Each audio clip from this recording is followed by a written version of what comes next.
خود سپردگی اور صلح کا مطالبہ۔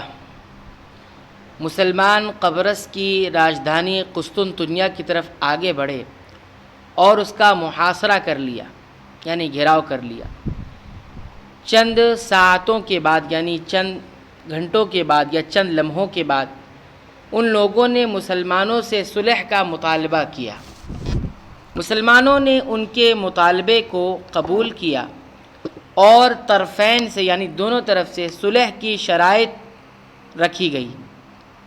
اہل قبرص نے، یعنی قبرص والوں نے مسلمانوں کے ساتھ یہ شرط رکھی کہ مسلمانوں کی طرف سے ایسی کوئی شرط نہ رکھی جائے جس کی وجہ سے وہ رومیوں کے ساتھ مشکلات میں مبتلا ہو، کیونکہ یہ ان کی قدرت سے باہر، طاقت سے باہر ہے۔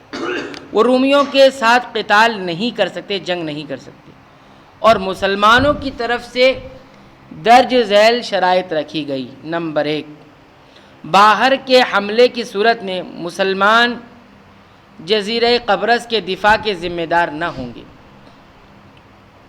جزیرہ قبرص کے باشندگان، یعنی رہنے والے، رومیوں کی نقل و حرکت سے مسلمانوں کو مطلع کرتے رہیں گے، یعنی آگاہ کرتے رہیں گے۔ نمبر 3، جزیرہ قبرص کے باشندگان، یعنی رہنے والے، مسلمانوں کو سالانہ 7,200 دینار ادا کرتے رہیں گے۔ نمبر 4، جزیرہ قبرص کے لوگ مسلمانوں کے لیے دشمن تک پہنچنے کے لیے راستہ فراہم کریں گے۔ نمبر 5، اگر رومی اسلامی مملکت پر حملہ آور ہوں تو جزیرہ قبرص کے لوگ ان کی مدد نہیں کریں گے اور نہ مسلمانوں کے اسرار پر، یعنی راز پر انہیں مطلع کریں گے، یعنی آگاہ کریں گے۔ مسلمان واپس شام پہنچ گئے۔ اس حملے نے یہ ثابت کر دیا کہ مسلمان بحری جنگ پر اچھی طرح طاقت رکھتے ہیں، اور اس مہم سے مسلمانوں کو ایک طرح سے بحری جنگوں کی مشق کا موقع ملا تاکہ وہ شام یا اسکندریہ پر حملہ کی صورت میں رومی دشمن کا بھرپور مقابلہ کر سکیں۔ عبداللہ بن قیس شام میں بحری بیڑے کے قائد معاویہ بن ابی سفیان رضی اللہ عنہ نے بنو فزارہ کے حلیف عبداللہ بن قیس الجاسی کو بحری بیڑے کا قائد مقرر کیا۔ انہوں نے موسم سرما اور گرما میں 50 بحری جنگیں کیں، نہ کوئی فوجی ڈوبا نہ مصیبت زدہ ہوا۔ آپ برابر دعا کرتے تھے کہ اللہ تعالیٰ ان کے لشکر کو عافیت عطا فرمائے اور ان میں سے کسی کو مصیبت زدہ کر کے ان کو آزمائش میں مبتلا نہ کرے۔ اللہ تعالیٰ نے ان کی دعا قبول فرمائی اور ایسا ہی ہوا۔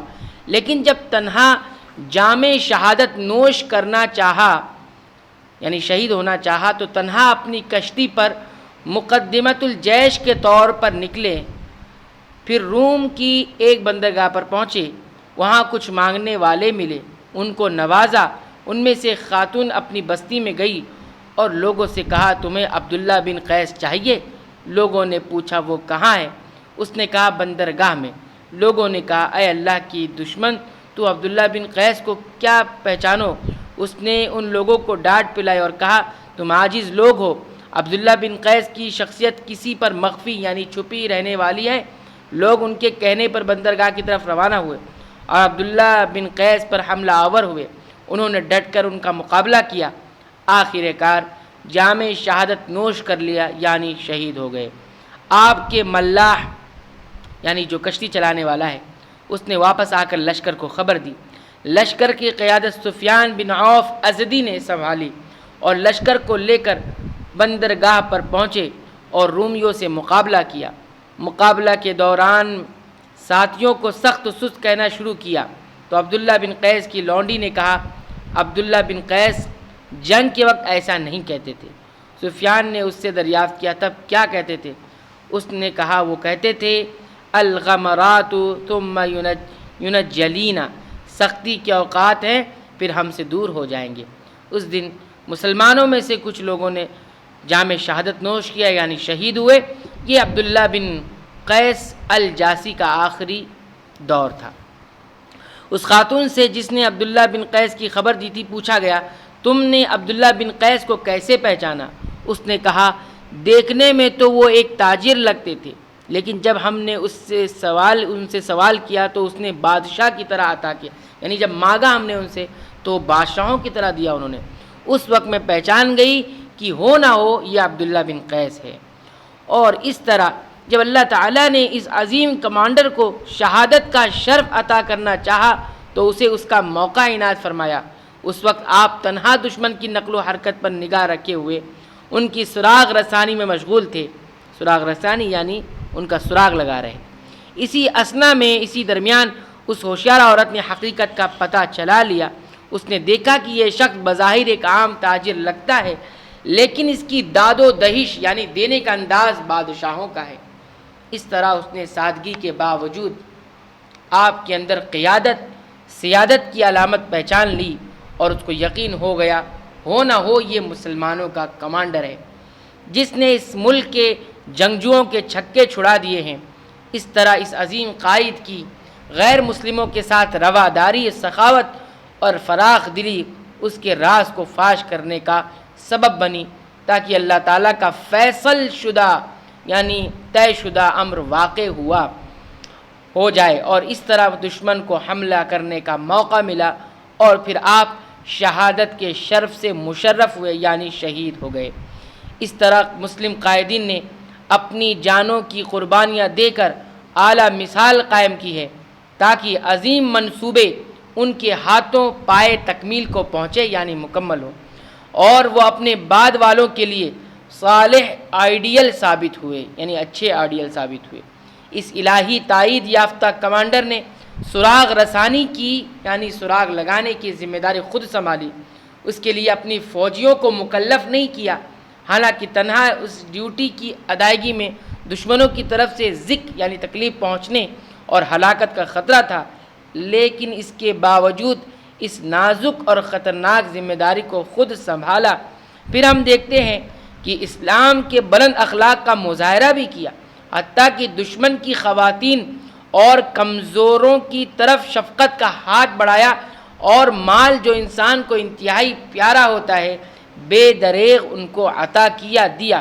اور اس سے قبل ہم دیکھ چکے ہیں کہ اپنے فوجیوں کے ساتھ انتہائی نرم اور صابر رہے یعنی صبر کرنے والے رہے، کبھی ان کو سخت اور سست نہیں کہا، نہ ان کی تحقیر کی یعنی حقیر سمجھا۔ جب بھی خطرات میں گھرے اچھی امید لی، اپنے ساتھیوں کو لعنت اور ملامت نہ کی اور الجھن اور پریشانی آپ کو لاحق نہیں ہوئی جس سے معاملات خراب ہوتے ہیں اور خلل اور فساد برپا ہوتا ہے۔ البتہ آپ کے نائب سفیان ازدی ابتدا میں یعنی شروعات میں الجھنوں کے شکار ہوئے اور فوجیوں پر ملامت بھی شروع کی کیونکہ انہیں ابھی قیادت کا تجربہ نہ تھا، لیکن جب عبداللہ بن قیس کی لونڈی نے آپ کو اس سلسلے میں متنبہ کیا یعنی خبردار کیا تو آپ نے بلا تأمل بلا سوچے سمجھے اپنے سابق کمانڈر یعنی پہلے کمانڈر ان چیف کے آئیڈیل کو اختیار کرنے میں جلدی کی اور کلمہ حق یعنی اچھی بات اور حق بات کو قبول کرنے میں کبر و غرور اور تکبر ان کو نہیں روکا، اگرچہ ایک معمولی لونڈی نے یہ کلمہ ادا کیا تھا۔ یہ خواہشات نفس اور کبر و غرور سے تجرد یعنی پاک اور صفائی کی ایک مثال ہے، اور یہ عظیم اخلاق اور بلند کردار اسلام کی زندگیوں میں عام طور سے پایا جاتا ہے۔ یہی چیزیں عظیم فتوحات، والیان اور قائدین کے ملکی انتظام اور انصرام میں کامیابی کا سبب بنی۔ اللہ ہی کے لیے اس دور کے سپوتوں کی خوبیاں ہیں، ان کا ذکر کس قدر بلیغ ہے، کس قدر وہ باریک بھی تھے اور روئے زمین پر ظالموں اور جبر کرنے والوں پر ان کی پکڑ کس قدر سخت تھی، روئے زمین میں مظلومین اور مساکین کے ساتھ ان کا برتاؤ کس قدر بہترین تھا۔ آگے ذکر کیا جائے گا کہ اہل قبرص کی بدعہدی کس طرح سے ہوئی۔ اللہ تعالیٰ سے دعا کرتے ہیں کہ رب العالمین تو ہمیں صحابہ کرام کی